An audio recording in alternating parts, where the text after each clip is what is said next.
మెదక్ ఎంపీగా గెలిపించిన ప్రతి ఒక్కరికి ఎంపీ రఘునందన్ రావు శిరస్సు వంచి పాదాభివందనం చేస్తున్నట్లు చెప్పారు. ఎంపీగా గెలిచిన అనంతరం రఘునందన్ తొలిసారి సిద్దిపేటలో పర్యటించారు.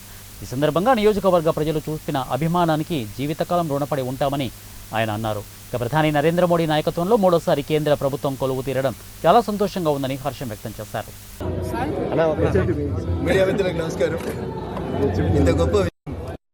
పార్లమెంట్ సభ్యునిగా గెలవడానికి సహకరించినటువంటి సిద్దిపేట నియోజకవర్గ ప్రజలకి, ఓటర్ మహాశయులందరికీ కూడా శిరస్సు వంచి ప్రణామాలు తెలియజేస్తా ఉన్నారు.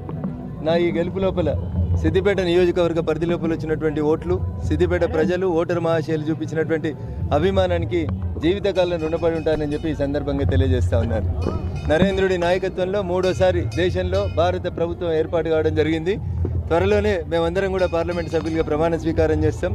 తెలంగాణ ఉద్యమకారుడిగా, తెలంగాణ బిడ్డగా ఈ గడ్డకు రావాల్సినటువంటి ప్రతి అంశం విషయంలో, ప్రతి సమస్య విషయం లోపల రఘునందన్ ఎట్లయితే వాయిస్ ఆఫ్ వాయిస్లెస్గా తెలంగాణ శాసనసభలో పేద ప్రజల గొంతును వినిపించిండో, అట్లే భవిష్యత్తులో భారత పార్లమెంట్లో కూడా మెదక్ పార్లమెంటు కీర్తి ప్రతిష్టలను పెంచుతానని, ఈ ప్రాంత సమస్యలన్నింటినీ స్పష్టమైనటువంటి అవగాహన కలిగినటువంటి వ్యక్తిగా పరిష్కరించేందుకు నా శాయశక్తుల కృషి చేస్తానని చెప్పి ఈ సందర్భంగా తెలియజేస్తూ, నా ఈ విజయంలో సూర్యునితో పోటీపడి నాకంటే వేగంగా పనిచేసినటువంటి మా బూత్ కమిటీ అధ్యక్షులకి, శక్తి కేంద్రాల ఇన్ఛార్జీలకి, భారతీయ జనతా పార్టీ ఆత్మీయ కుటుంబ సభ్యులందరికీ కూడా శిరస్సు వంచి నమస్సుమాంజలు తెలియజేస్తూ, కొద్దిసేపట్లో ఎన్డీఏ భాగస్వామ్య పక్షాల కూటమి ఆంధ్రప్రదేశ్లో నూతన ముఖ్యమంత్రిగా చంద్రబాబు నాయుడు గారు ప్రమాణ స్వీకారం చేయబోతున్న సందర్భంగా వారికి శుభాకాంక్షలు, అభినందనలు.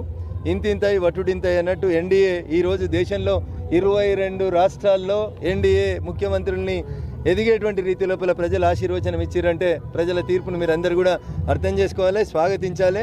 కేవలం 6 రాష్ట్రాలు మాత్రమే ఉన్నాయి. 28లో 22 రాష్ట్రాలు ఎన్డీఏ భాగస్వామ్య పక్షాల నాయకులు ముఖ్యమంత్రులుగా ఉన్నారు. ఇది ప్రజలు భారతీయ జనతా పార్టీ పట్ల ఎన్డీఏ భాగస్వామ్య పక్షాలు చూపిస్తున్నటువంటి అభిమానానికి, కృతజ్ఞతకి మేము శిరస్సు వంచి నమస్సుమాంజలి తెలియజేస్తూ, ఈ ప్రాంత బిడ్డగా ఈ గడ్డ అభివృద్ధికి అహర్నిశలు పనిచేస్తానని మరోసారి తెలియజేస్తూ, మొదటి కార్యక్రమం శివుడు ఆజ్ఞ లేకపోతే చీమ కూడా గర్వదని శివపార్వతుల కళ్యాణంలో పార్టిసిపేట్ అయ్యే అవకాశం కల్పించినటువంటి వైశ్య సంఘం పెద్దలందరికీ కూడా కృతజ్ఞతాభివందనాలు. జై హింద్, జై భారత్, జై శ్రీరామ్.